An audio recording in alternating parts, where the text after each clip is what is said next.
when I was like 5 or something, or maybe 4, and I used to go to the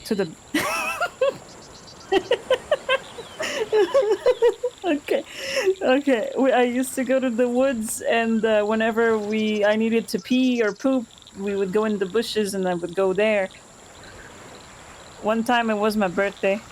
I had a bunch of people, kids, at my party, and then I had to poop, and we were in the park, and I was like, I'll just go poop behind that tree. And I pooped in the park.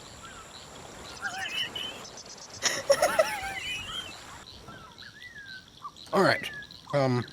No, I can't tell that story. A 10-second story? No. I don't like being put on the spot like that. My mind just goes instantly blank and cannot recall any information.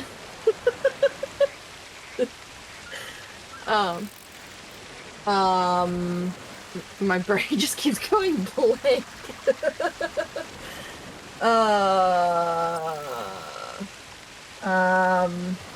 Sorry. Yeah, you're gonna have to give me a sec.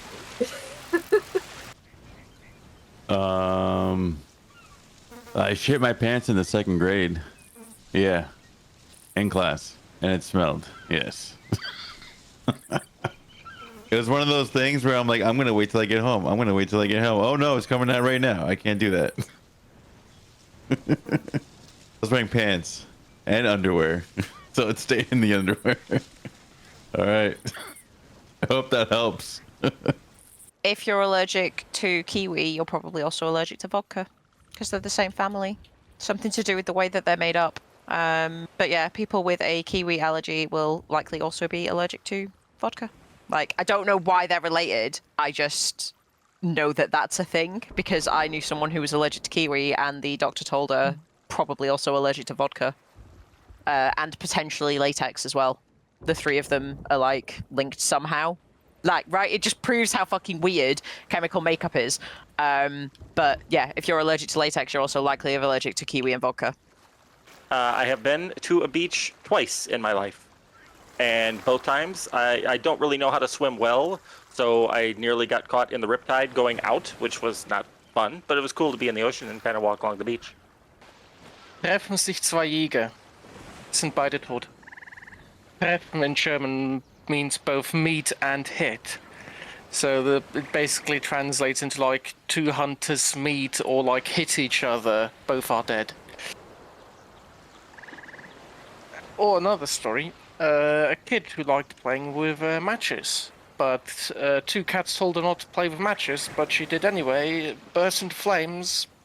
And I think you can imagine how that ended. My brain is literally just blank, and like, you know, like you have like the ring that, like, when something starts buffering, like my brain is doing that right now. Like, I'm sorry, my brain is just, I'm trying to recall information, and I'm literally, like, my brain is stalling. Okay, here's a story. I've closed Twitch drops again. What's wrong with me? I just keep closing windows. That was a story. It was a story? What do you call a happy cowboy? A jolly rancher. As a British person moving to America, the thing that sucks the most is they don't have Cornish pasties, really. They've never discovered them, or never really given them a chance. I hear they have them up north, but it's not a thing here. They don't know what they're missing. The light switches switch on the wrong way round. They drive on the opposite side of the road, which is really confusing if you're a pedestrian and you press the button, you know, to cross the road, because you're looking the wrong way for vehicles that are coming from a direction you don't expect. They use the word yield in traffic, which is like an 1800s and earlier medieval knight phrase. Do you yield in combat? No, they use it for traffic. Like, where we use a sign that says give way, there says yield. Like, really antiquated, funny word. They call a multi-story car park a parking deck. It was all little stupid things. It was never anything major. It's like pretty much everything's the same about both countries, except for little minor stupid things, and when you encounter them, they are incredibly confusing and disorienting.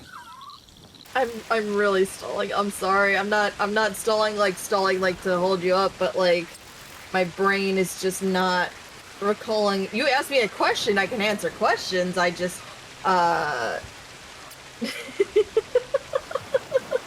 like boats. I almost bought a boat a long time ago, like 30 years ago. Just a tiny little, something you could put on a trailer and go out onto a lake with or something. Nothing huge or sailing or anything like that. Just a powerboat. I've been doing some work on black holes.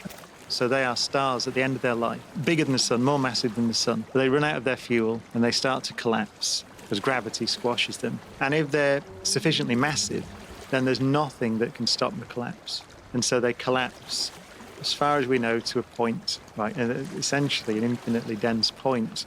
But they collapse to such an extent that there's a region around it from which light can't escape.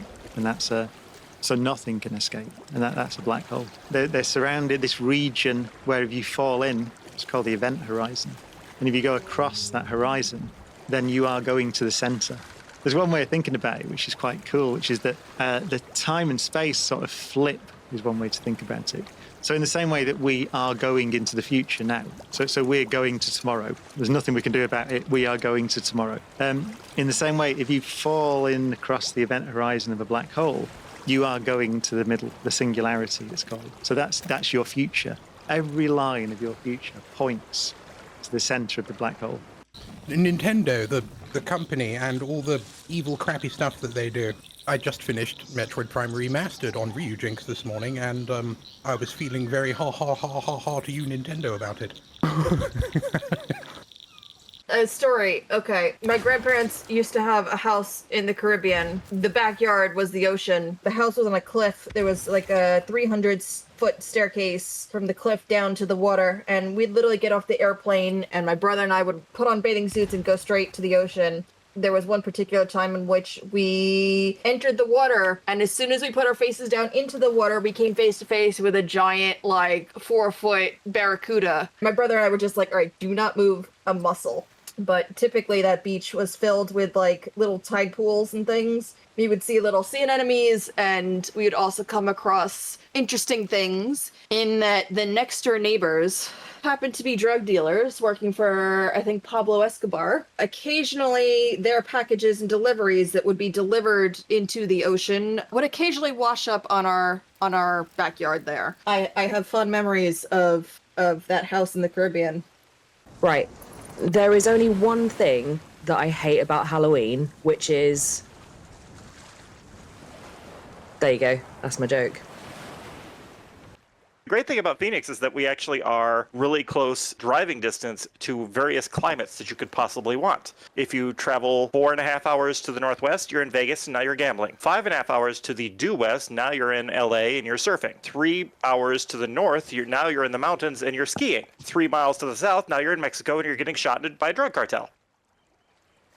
So my sister and I, she did photography back in the day, and so she thought she might be able to get some good shots at this abandoned tuberculosis ward. And so when you go into this place, it is destruction everywhere. There's, no electricity. When you see horror games in abandoned asylums, it looked exactly like that. And we're walking through and we're hearing these sounds, and it starts to terrify us. And we're like, what's going on? And I'm like, oh my God, it's a ghost. And she goes, it's not a ghost, Kylie. And I'm like, it's a friggin' ghost. There's a ghost. And she's like, will you stop? We're going to go over there. And I'm not going over there. You can go over there. I'm not going over there.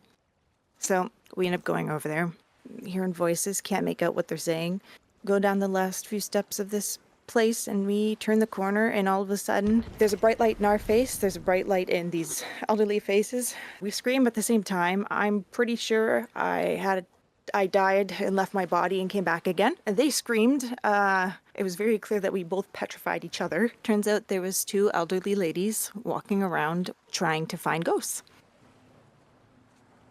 I just tonight discovered that I can bribe my child, but he requires receipts. My kid went to a birthday party at the weekend. The parents of the kid whose birthday it was did this really cool thing where they hid like cream eggs around the place that they were hosting the party, which in theory is great, but you're giving a bunch of like 3 and 4 year olds a chocolate egg filled with sugar. But I've basically bribed my kid tonight. Like, if you go to bed and you know you're a good boy overnight, you can have your cream egg in the morning, which is terrible parenting. He was like, "Great, that's good. Can you write me a receipt?"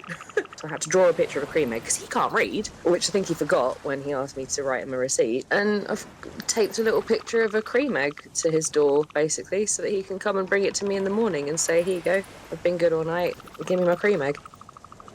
One thing I want to do that I would love to do at some point in time in my life is take a train, because we just don't have, there's just no train travel here. I poop on my birthday in a park. That's it. All right. Bye.